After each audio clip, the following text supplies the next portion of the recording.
masjid jadi bagus. Aya Allah mah sifat suci tina ngarobah sifat kanaannya gitu. Tadi tauhid naginya urang mah. Cuma tingkatan ka orang. Tadi nu kahiji naon cenah? Al-saho. Aya asal teh naon? Nyesakeun barang bere ka batu tapi main nyesakeun loba. Ayeuna kaduana nya teh naon?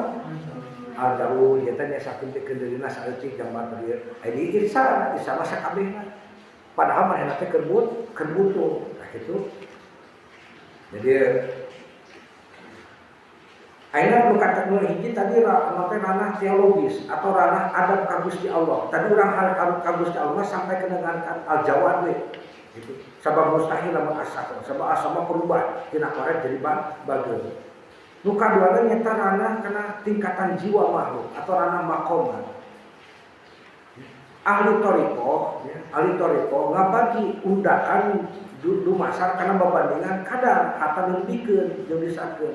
Ari asahoma berehan biasa mere setengahna nyesakeun jang dirina setengahna.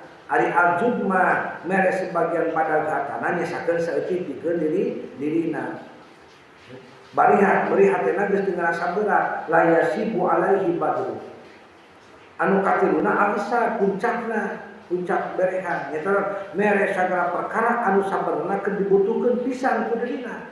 Nepi ka dirina ridho nandangan kasusah atau qasdurur. Ieu abahnya ngalongkatan ieu luar biasa. Nepi kana dirina nanti ridho nandangan kasusah. Demi nyelamatkeun batur kunaon ku bekal nu saaya-aya atau bil balbo. Maksudna tina ieu kalam nyata pikeun maparin pituduh anu jelas. Yen harta teh ngarupakeun alat ujian pikeun ngukur tingkat keimanan jeung kasucian hate. Oge kalam ieu naterakeun dia luhur handapna darajat kawalian. Derajat karena teh kesolehan hiji jama mukmin di payungan Allah salah siji indikatorna nyata naon? Nyata urang bisa naon dari ka hatena kudu bisa melepaskan dunia bikin kepentingan makhluk saja. Tujuan Imam Al-Qushairi ngabagi tingkatan secara tarbiyah Tuhannya, didikan mental suci. Nyata sangkan si salik atau si muridin teka tipu ulah magur supaya hiji hamba anu kakaran bisa meresa eutik ulah waka ngarasa geus jadi wali anu sampurna. Ayo loba mane. Sabab di luhur mainnya masih kena aya derajat al-jud jeung al-ihsan. Urang mah teh asa hobi encan benernya. Ini masih kena milih ka batur mere nu goreng urang anu alus eta mah sebenarnya padiet keneh. Can asa